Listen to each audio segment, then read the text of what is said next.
Hello students, welcome to class 11 biology.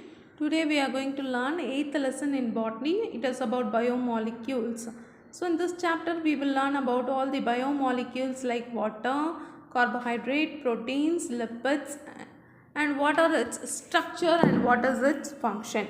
Okay, so we shall see here biomolecules here does also include the chromosomes and DNA.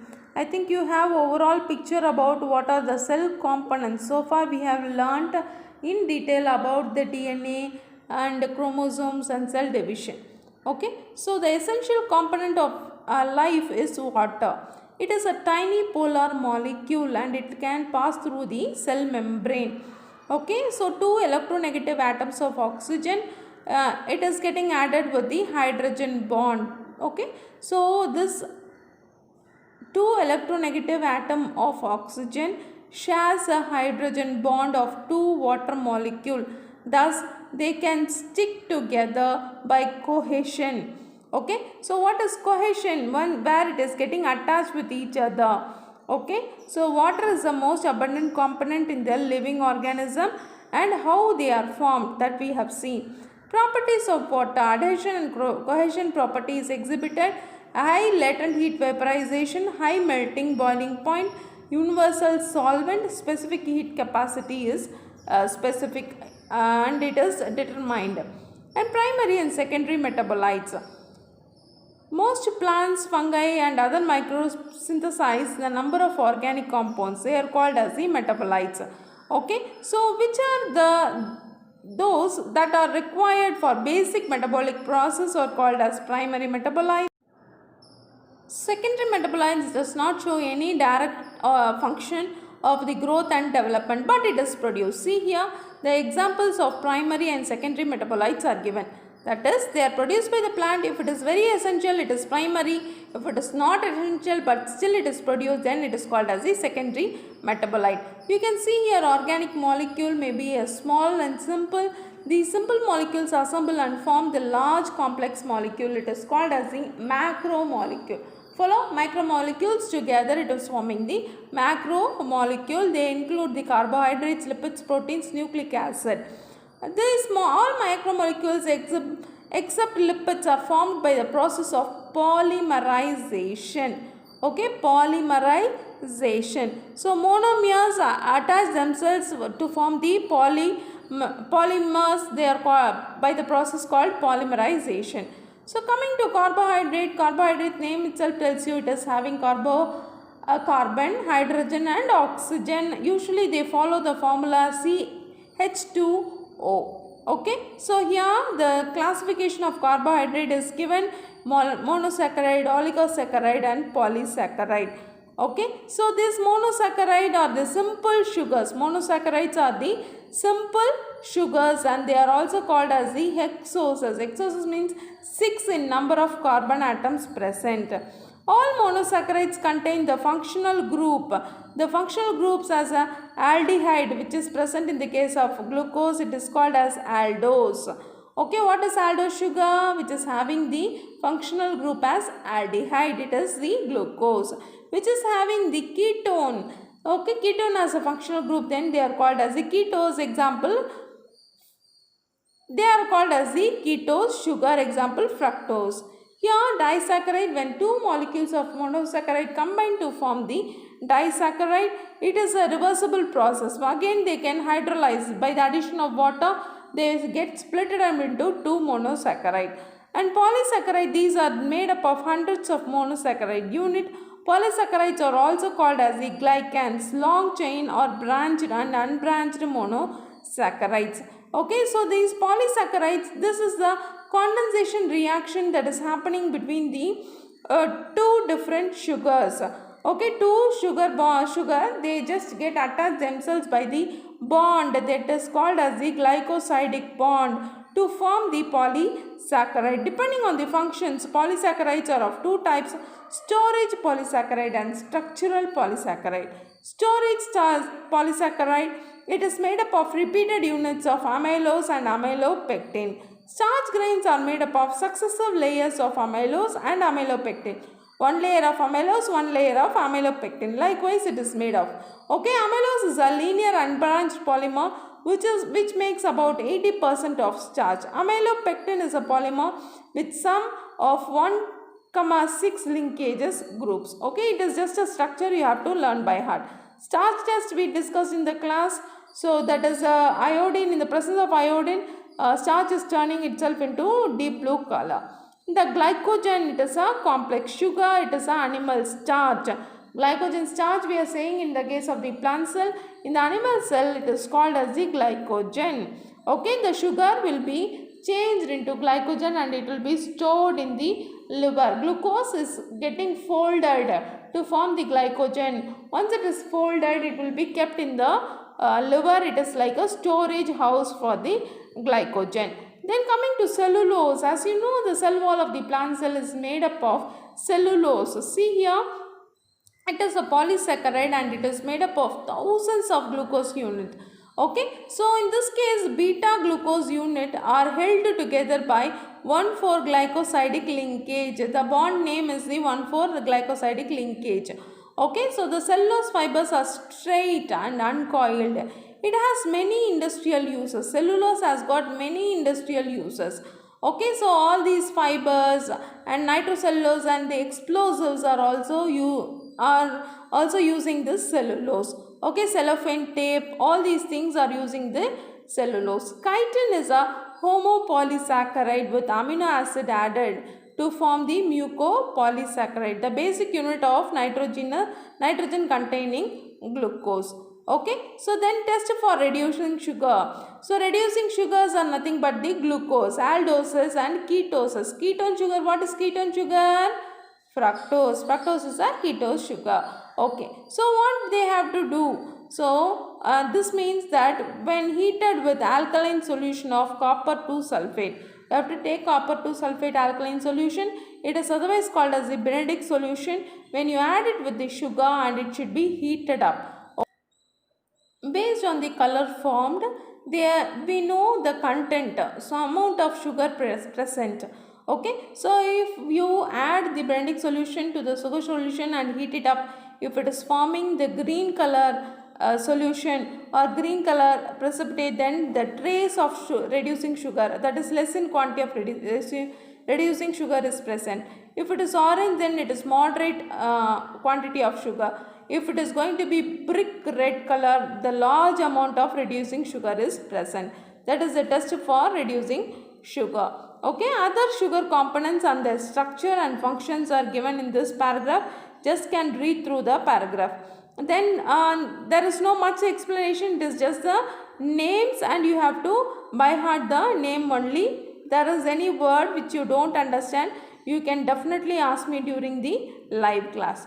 Okay, so lipids is a word formed from the Greek word lipos, which means the fat. These substances are not soluble in the polar solvent, but it is not soluble in the water, but it can dissolve in the non-polar solvent like benzene, ether, chloroform, etc. This is because they contain long hydrocarbon chain that are non-polar, thus hydrophobic. The main group of components are classified as lipids or triglycerides, phospholipids, steroids and waxes.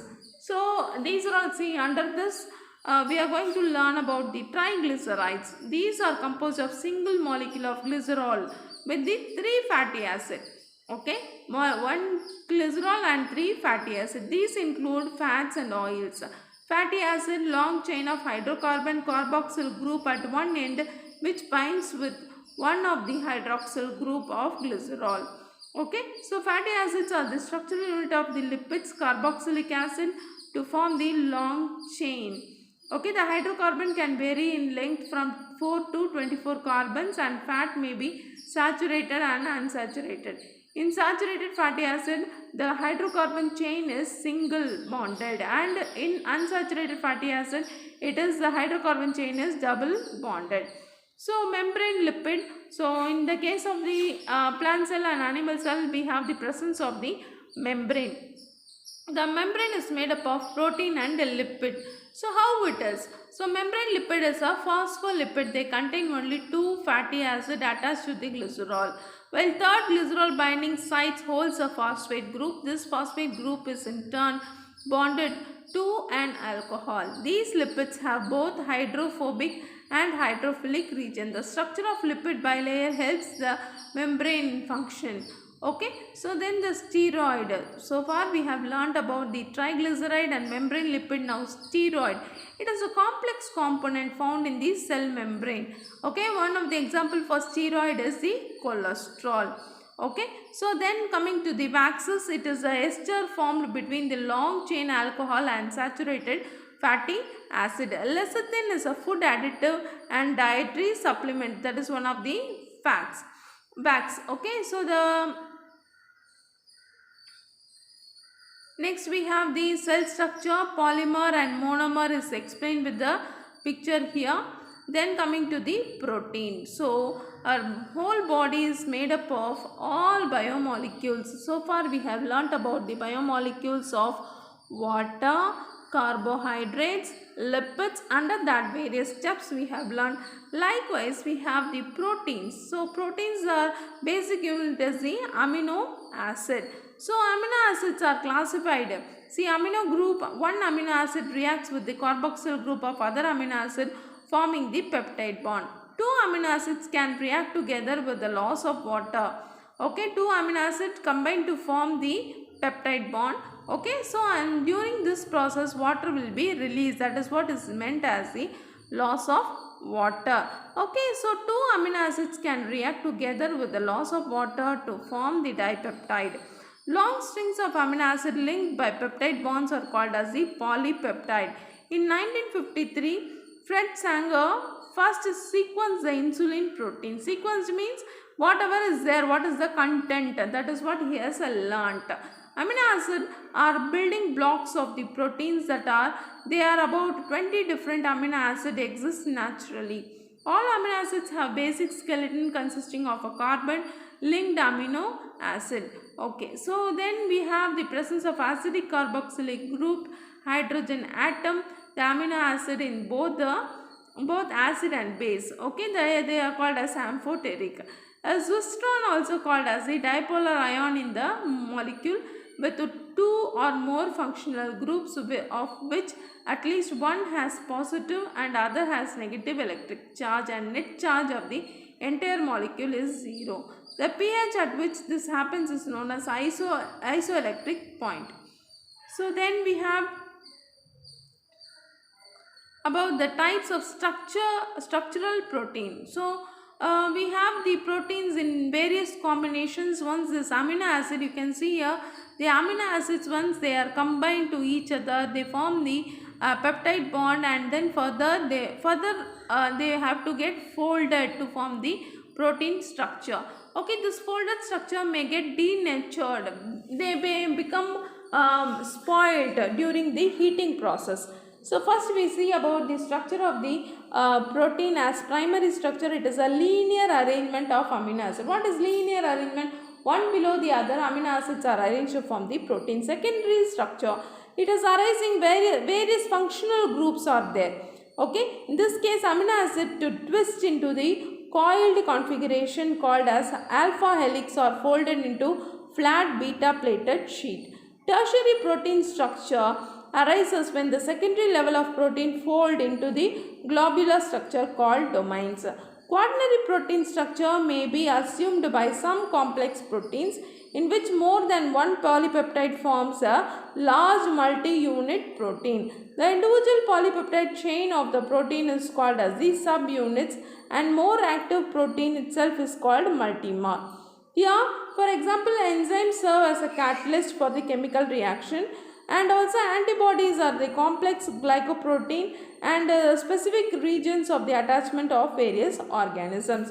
Protein denaturation. What is denaturation? It is getting spoiled. It is getting changed in its structure. Denaturation is the loss of 3D structure of the protein. Exposure to heat causes the atoms to vibrate. Okay, so the structure is getting disturbed. Under these conditions, protein molecules become elongated, disorganized strand. Okay, agents such as soap, detergent, acid, alcohol, some disinfectant, they may disturb the chain. Okay, so then we have the protein bonding structure. Hydrogen bond, it is formed by the hydrogen atom of the hydrogen atoms of oxygen and nitrogen in polypeptide chain.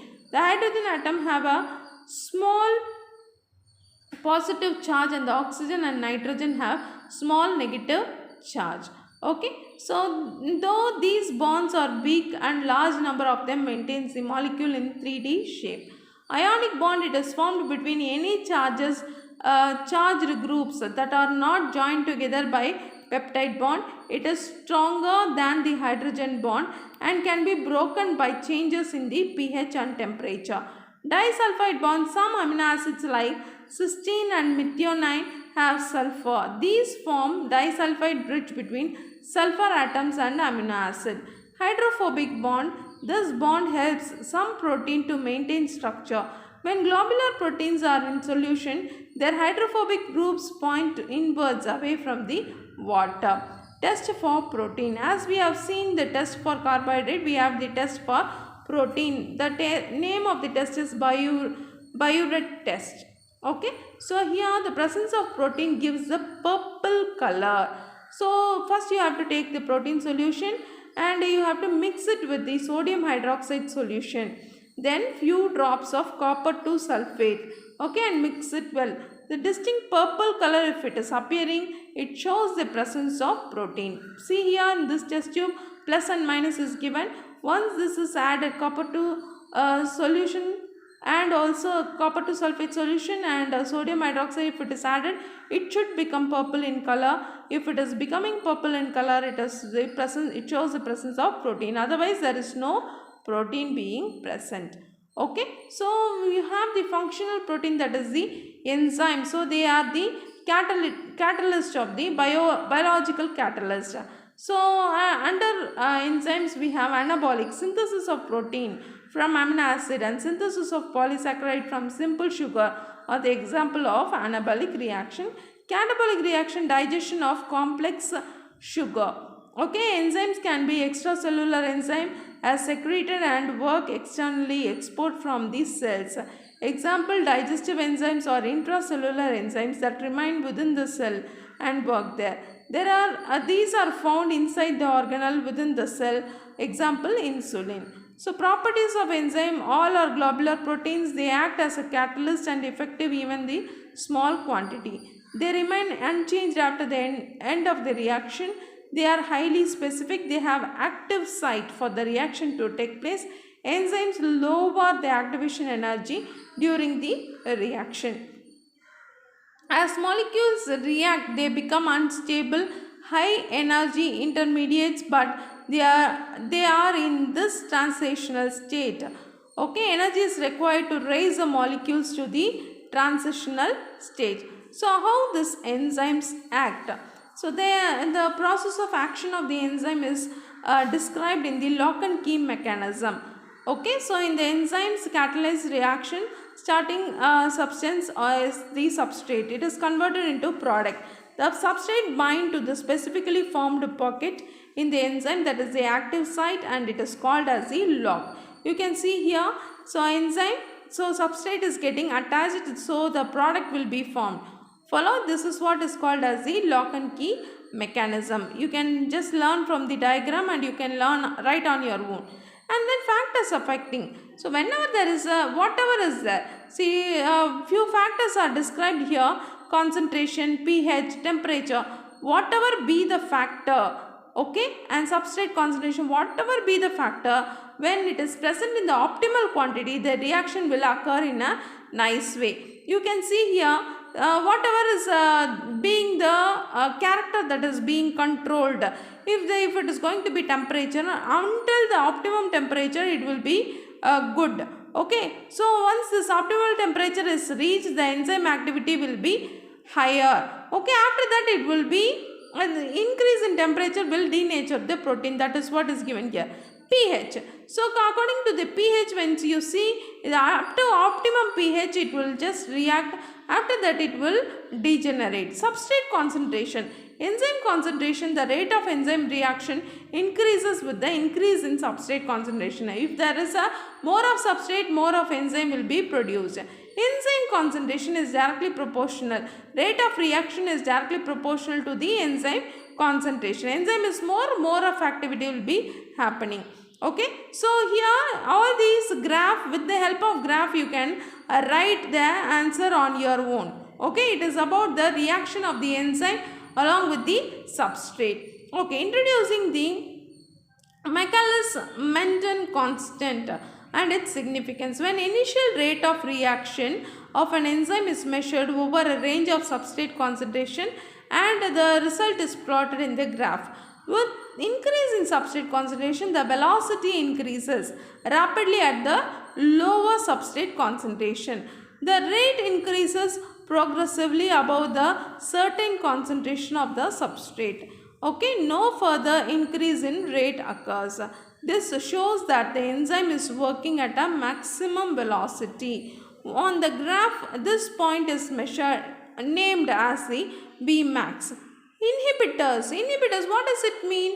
Which stop the activity of the enzyme, they are called as the inhibitors. Certain substances present in the cells may react with the enzyme and lower the rate of reaction. These substrates are called as the inhibitors. It is of two types, competitive and non-competitive inhibitors. Okay, the molecules which is resembling the enzyme are called as the competitive inhibitors. The substrate may get attached with it because it is similar. The enzyme that catalyzes the reaction between carbon dioxide and the carbon dioxide acceptor molecule in the photosynthesis is known as the ribulose biphosphate carboxylase. Is competitively inhibited by oxygen carbon dioxide in the chloroplast. The competitive inhibitor is the malonate for succinic dehydrogenase. Do you follow? So succinic dehydrogenase is required by the plant. But if malonate is present, it is an inhibitor. The reaction will be stopped by the presence of the malonate. Follow? Do you follow? So, if it is not present, the reaction will go with the help of the succinate dehydrogenase. Non-competitive inhibitors, which may be unlike the substrate molecule but still combines with the enzyme. This either blocks the attachment of the substrate to active site or change the shape so that it is unable to accept the substrate. Okay, so certain non-reversible or irreversible inhibitors bind tightly and permanently to an enzyme and destroy its catalytic property. This could also be the term as the poison. Example, cyanide. Cyanide ion which blocks the cytochrome oxidase. Okay, so that there is a deficiency in the terminal oxidation in the cell aerobic respiration, so that the nerve gas sarin blocks the neurotransmitter. So once this neurotransmitter is stopped, the working of the organs will be stopped. Allosteric enzyme. They modify the enzyme activity by causing the reversible change in the structure of the enzyme. Okay, this in turn affects the ability of the substrate to bind with the enzyme. They are called as the allosteric inhibitors. The enzymes hexokinase which catalyzes the glucose to glucose 6-phosphate in glycolysis is inhibited by glucose 6-phosphate. This is an example for feedback allosteric inhibition. Okay, so the end product negative feedback inhibition, when the end product of the metabolic pathway begins to accumulate, it may act as an allosteric inhibitor of the enzyme. Then it is controlling the first step of the pathway, so that product to switch off its own production and builds up the process itself. Okay, as a product is used up, its production is switched on once again. This is called as the end product inhibition. Okay, so that is negative feedback or end product inhibition. So next we can see about the enzyme cofactor. So along with the enzyme, whatever is present, that is called as the enzyme cofactor. Enzyme cofactor, many enzymes require non-protein component called as the cofactor. Cofactor may vary from simple organic ions to complex organic molecules.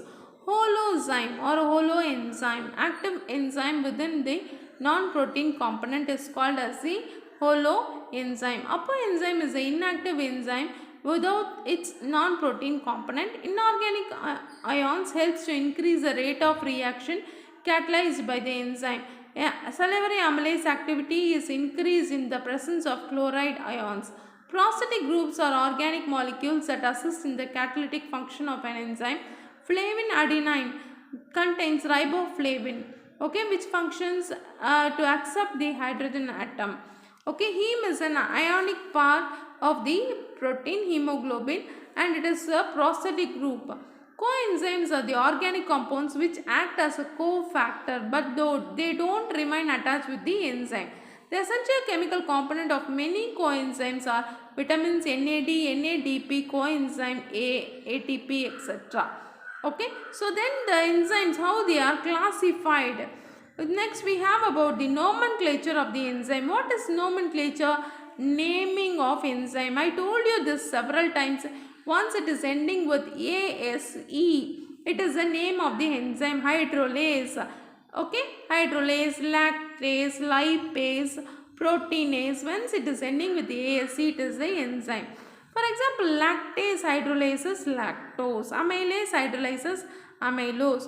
Other enzymes like renin, trypsin, okay, they do not depict the relation of the function.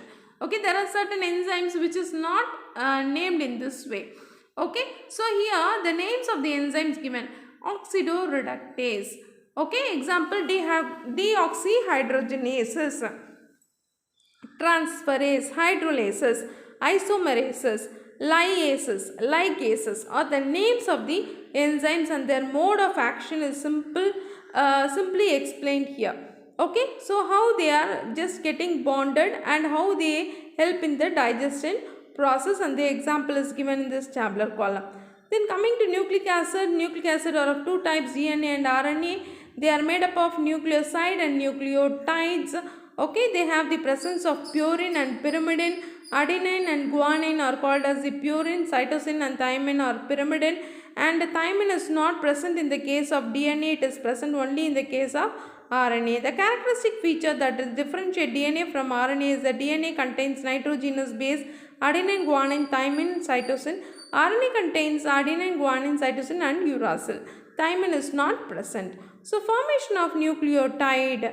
Okay, see here you can see the difference between the nucleoside and nucleotide. Adenine and ribose together it is called as nucleoside. Adenine, then ribose sugar along with the phosphoric acid it is called as the nucleotide. Follow? So nucleotide together only it is forming the DNA or RNA. Watson and Crick, they shared the Nobel Prize in the year 1962 for the discovery of this DNA molecule. Okay, so they have produced the crystallographic study which is supporting their model. Here you can see Watson and Crick of from Cambridge University. They just found the structure of the DNA which is prevalent from the DNA structure bDNA. This is the secondary structure of the DNA. bDNA was also being proposed, that is the secondary structure. Okay, so the DNA structure where it was proposed and it was studied by the crystallographic studies by Watson and Crick. They follow the rule that is called as the Chargaff's rule, which means the quantity of adenine plus guanine will be always equal to thymine plus cytosine. Okay, so as published by Erwin and Chargaff in 1949, published by Erwin Chargaff 1949 says that purine pass with pyrimidine and vice versa. Adenine always pass with thymine and cytosine always pass with the guanine. Okay, so they will be present in the equal quantity. And the features of the DNA. One strand of DNA runs from 5' to 3' and other from 3' to 5'. So these dash ends and all we will learn in the next year 5th lesson. The angle at which two sugars protrude from the base point is about 120 degree for the narrow angle and 240 for the wide angle. Okay, the narrow angle between the sugar generate the minor groove and the large angle and the other edge creates the major groove. So each base has 0.34 nanometer apart and a complete turn of the helix. So one turn comprises of 10 base pairs. DNA helical structure has a diameter of 20 angstrom A, and one marking is given, no, that you should read it as angstrom, 20 angstrom, and the pitch of about 34 angstrom. X-ray crystallographic studies DNA takes take of about 10 base pairs to go complete around the helix of 360 degrees. Thermodynamic stability of helix and specificity of base pairing includes the hydrogen bond between the complementary bases, stacking interaction between the bases, and also the stability of the double helix structure. Phosphodiester linkages gives an inherent polarity of DNA helix. They form strong covalent bonds. Okay, so then we have the DNA structure. Here you can see the DNA structure where you have the turns. For each turn you have 10 base pairs. Minor groove and major grooves are being formed. Based on the helical structure and the distance between them, the DNA is named as the A DNA, B DNA and Z DNA. Coming to ribonucleic acid, so far we have learnt about the deoxyribonucleic acid. Now it is about ribonucleic acid. It is a polymeric molecule. There are about 3 types of RNA: messenger RNA, transfer RNA and the ribosomal RNA. So single strand that copy the instruction from the DNA, that is called as the messenger RNA or mRNA. Okay, and then transfer RNA transfers the amino acid from the amino acid pool to the site of protein. So it is called as the transfer RNA. Translates the code from the mRNA, transfers to amino acid to the ribosome. Okay, so it is highly folded into elaborate 3D structure and comprises about 15% of the total RNA. This is important for 1 mark. About 15% of RNA count is tRNA, 5% is mRNA, 80% is rRNA. So much of percentage of RNA, name of the RNA is very important. Okay, single strand metabolically stable make up 2 subunits of ribosome. Okay, it is a polymer with varied length from 120 to 3000 nucleotide. The genes of rRNA are highly conserved and employed for the polygenetic studies. This is the structure of mRNA, rRNA and tRNA. Please learn this diagram. Diagram was asked in the public examination. So in this lesson about the biomolecules, we have learnt about the water, protein, carbohydrates and lipids, nucleic acid. Okay, and how to find the presence of sugar, protein in the by the test method, laboratory test method, that also we have learnt. Okay, so some of the descriptions for DNA was much given elaborately. If you don't understand these structures elaborately, you please ask during the live session which part you don't understand. Okay, otherwise enzyme part is very easy. You can just read by heart on your own, and other biomolecules are also very easy. Okay, so according from this lesson, you please write the structure of DNA as your homework, and also different types of RNA as your homework, different types of RNA along with the diagram. Okay, thank you students. With this we have completed botany lesson 1 to 8. Thank you students.